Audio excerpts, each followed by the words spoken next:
Hi, and welcome to Learned Leadership Behaviors. My name is Mike Santiago. I'm the lead pastor, founding pastor of Focus Church in Apex, North Carolina, and I want to walk you through some leadership behaviors that are learned.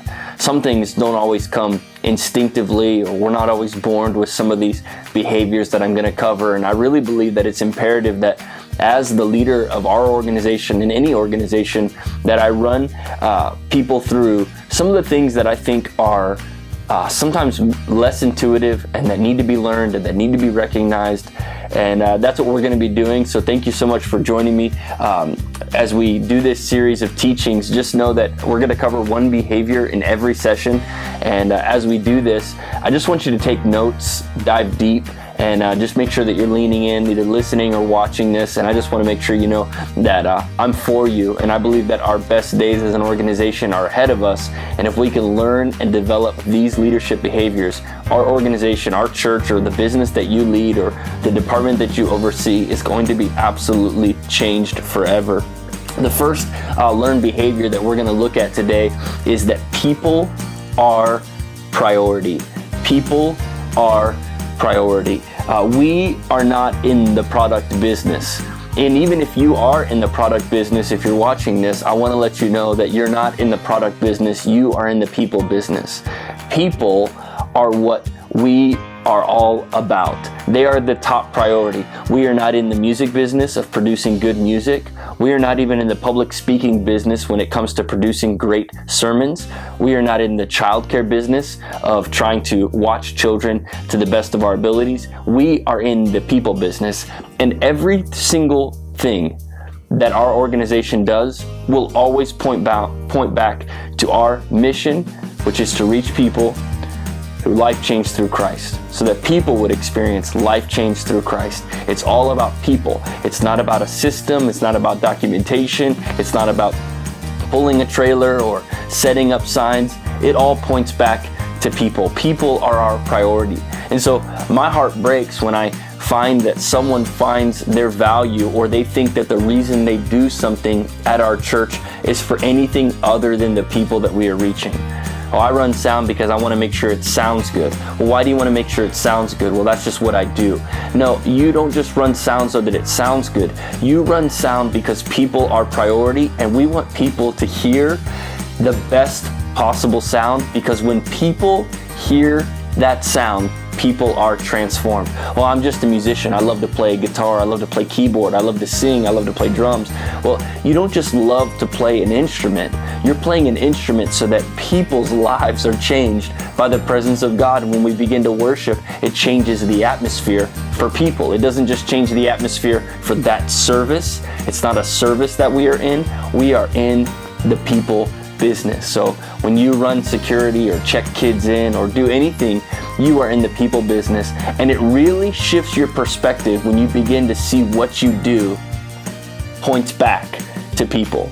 It's not just a sign that you put outside, or it's not just a flag that we put out front, but this is pointing people to experience life change through Christ. It adds a very healthy weight to your responsibility, and I believe that that learned leadership behavior will transform the way that you see things. Because the coffee can be great, but you're not in the coffee business. The coffee that we serve in the lobby is excellent, but what it really does is it's for the people. It's for the people that we are reaching. So when you greet or when you ush, we're not here to please anybody. We're here to please God by reaching people. And one of the most practical ways to display this learned behavior that people are priority is by remembering names. Now, I know exactly what you're thinking right now.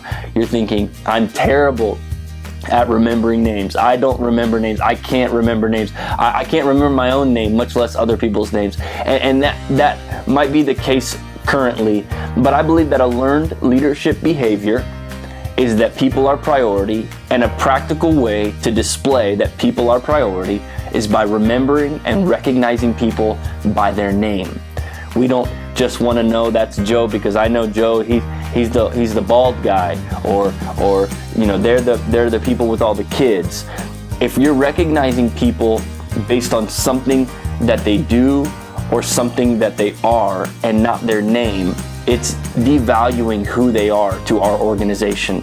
And I believe that we should display that people are priority, which is a learned leadership behavior, by remembering people's names. So I really want to make sure that we understand that the practical way that this plays out, that people are priority, is by learning people's names. And I want you to know that this plays out very practically. One of my friends has become one of my best friends in our church. His name is Michael, and we exercise together. We've grown to become really good friends. We text message together all the time. And one day while we were hanging out, I asked him, I said, what made you come back to Focus Church? Like what made that second visit an option? And I was hoping that he would say the preaching, right? As I'm the lead communicator and the preacher, I was hoping that Michael would say, well, it was your preaching. I just had to come back to hear the preaching. Another thing, I was hoping for the music. Like, we put a lot of time and energy and investment into making sure that our music sounds excellent. And that's not what he said. Well, then I was like, well, he has kids, so maybe it was the kids ministry. I was like hoping that maybe the kids ministry would be the reason that this guy came back for the second time. And you know what he told me? It surprised me and it stuck with me forever. He said that on his second visit, as they were walking through the door, the lady that greeted them the first time they came remembered their name. And she didn't say, welcome, is this your first time? She said, welcome back. And that right there, this lady's name is Margaret, who remembered their name and recognized them. That right there is the perfect example of how people become priority. And when they become priority, we see retention skyrocket. Now, remembering names is a skill that has to be developed, much like anything else, much like running sound or greeting or ushering or playing an instrument. Remembering names is a skill that needs to be developed. And I believe that there will be many more stories like my friend Michael's story, where someone just remembered their name and recognized them the second time. They weren't asked on their second visit, is it your first time? That right there is critical to our culture, that people are priority. So I'm going to get really practical really quick with the best way to remember people's names. I'm going to help you. I'm going to hook you up. If you're watching this video, I'm here to help you learn.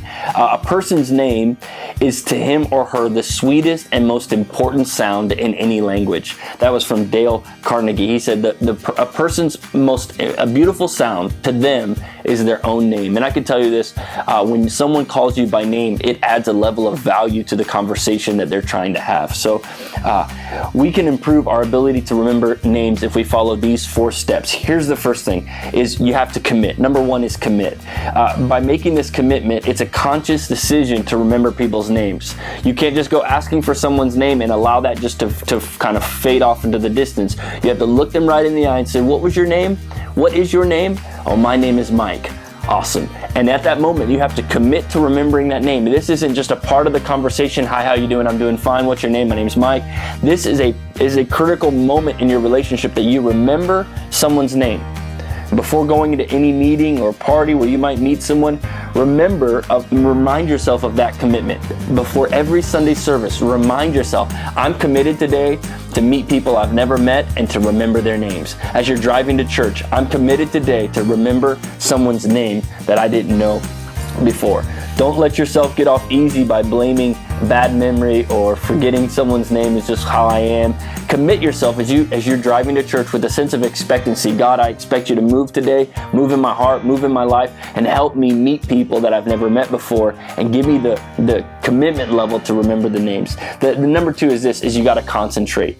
You can only remember what you observe in the first place. You got to really make an intentional effort to mark that person in your mind and commit to remembering the name, and then concentrate, paying attention to that person's name. Listen to that person's name. If you miss it a few seconds later, you've already forgotten. I'm sorry, I missed your name. Can you please remind me again? If you still have trouble with it, say, I'm sorry, but could you tell me one more time what your name was? Can you spell it out for me? If you ask someone to spell out their name, you're more likely to remember it. Also, you want to get a clear, detailed impression of this person. Do they have glasses? Do they have a beard? Did they wear something that you like, that stuck out to you? Remind yourself of this person and say, man, their shoes are awesome. And with that person's shoes, I know that shoes, I'm going to connect it to John. John's shoes, they're awesome. Next Sunday when I see him, I'm going to remember John's name because John had awesome shoes. Find something to connect. Number 3 is repeat. Use their name repeatedly in that conversation. Hey, John, nice to meet you. Hey, is there anything I can ever do for you, John? Please let us know. We're here to serve you. Hey, John, great. Have a great day. It was really nice to meet you. Repeat it silently to yourself. All right, John. Commit, comment on the name if possible. Man, I love that name. That name is a biblical name, John the Baptist. Use it occasionally in the conversation without overdoing it, but you want to use it in the conversation, and use it when leaving, and then write it down afterwards. So you have to commit that you're going to make names a priority as a leader. You have to concentrate that you're going to make sure that you're going to pay attention to that person's name as they're speaking to you, and then you want to repeat it. And then number 4 is associate. Try to make an association between that person's face and the image that the name suggests. If you exaggerate the image, make it larger, give it a moment, but have a feature that is associated with their name. Even if you can't create an image for the name, just start working on it. Try your best to remember how you can visually connect their name. So picture an old-fashioned car jack under the guy's name. This name is Jack. Or see margarine melting through Margaret's curly hair. These are different things. Maybe you can use a rhyme like Dave and shave, because he has a beard. Dave and shave. He doesn't shave. He has a beard. That's how I'm going to remember his name. Sounds corny. It sounds cheesy, but it might work for you if you're one of those people that excuses yourself from learning people's names.